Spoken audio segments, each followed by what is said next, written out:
Magandang umaga po sa inyong lahat. Lubos akong nagagalak sa umagang ito sa pagbibigay ninyo sa akin ng pagkakataon na mailahad ang isang kasaysayan ng buhay na aking nasaksihan bilang isang manggagamot at Kristiyano sa parokya ng San Francisco ng Assisi. Noong hapon ng April 14, 1996 sa Greg Hospital, mayroong mag-asawang lumapit sa akin kasama ang isang hilot upang humingi ng tulong na paanakin ang isang nagdadalang tao na nanganganay na noon ay nahihirapang iluwal ang kanyang sanggol. 3 araw na siyang nagle-labor sa bahay na pinapaanak ng hilot. Nagdaramdam na matinding hirap at sakit sa paghilab ng matres upang iluwal ang sanggol sa kanyang sinapupunan. Bilang isang doktor, alam ko na isang nagli-labor ay di dapat lubugan at sikatan ng araw ng 2 beses sapagkat maaari niya itong maging sanhi ng kanyang kamatayan o kamatayan ng kanyang sanggol.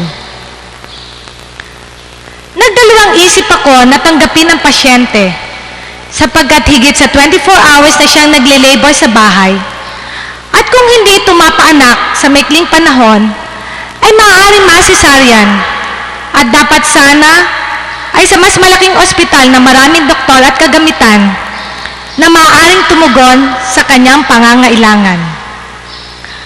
Subalit sa panahong iyon ay tila ba may nagtulak sa akin nang tingnan na rin at ma-assess ang kanyang kondisyon, pati na ang kondisyon ng kanyang bata sa loob ng sinapupunan.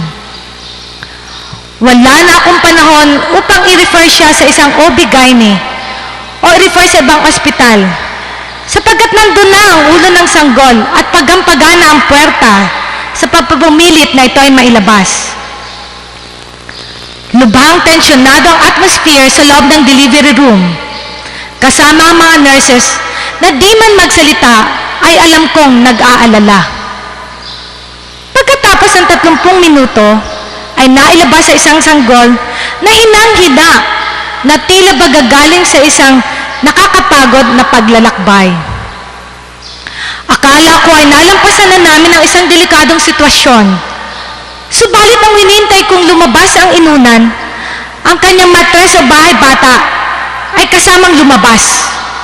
Ito ay ang tinatawag na uterine inversion na maaaring ang sanhi ay ang mahabang pagli-labor sa bahay na kalakip ang pagpipilit ilabas ang bata, naging sanhi ng paghina ng muscles at ligaments na nagsasupport dito upang mapanatili ang matres sa loob ng kanyang katawan. Delikado ang sitwasyon na ito sapagkat maaaring kamatay sa dami ng dugong lumabas.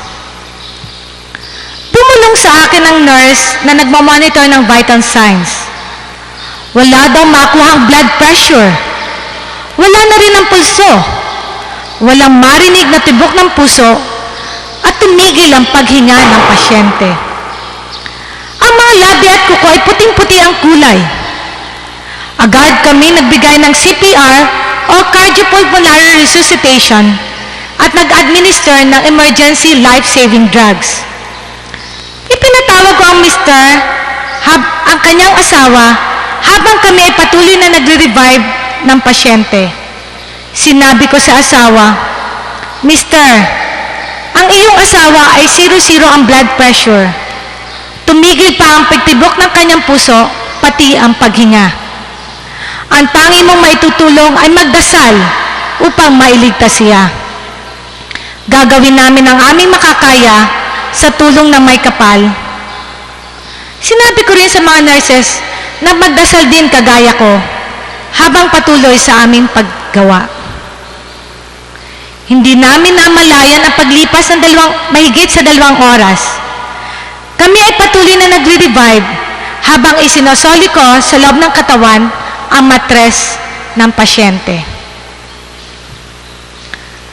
Pagkatapos ng ilang minuto, ang pasyente ay nagmulat ng kanyang mga mata at sa mahinang tinig ay agad na itinanong, kumusta ang aking anak?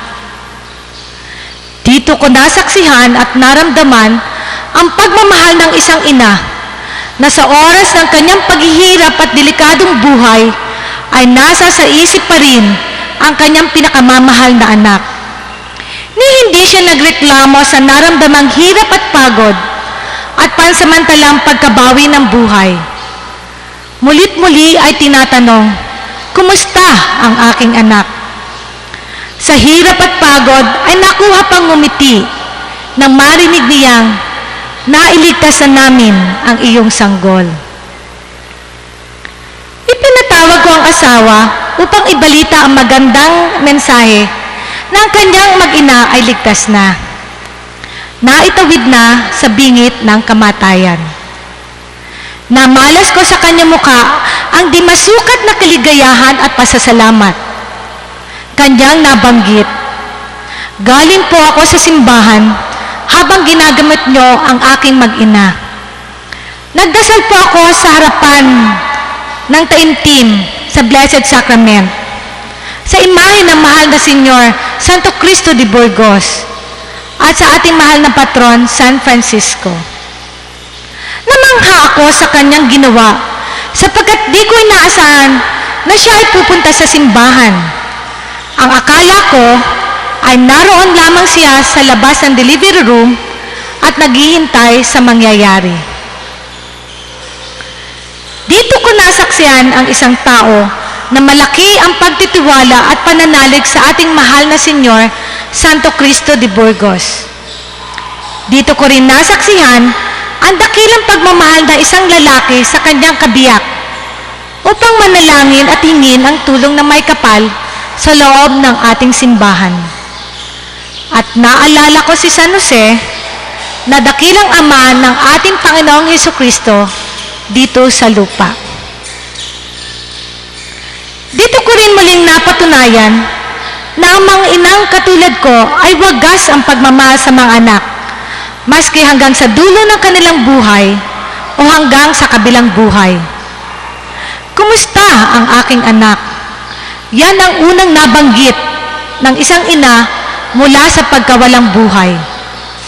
At naalala ko ang ina ng ating Panginoong Hesukristo na ating ina rin, ang mahal na Birheng Maria.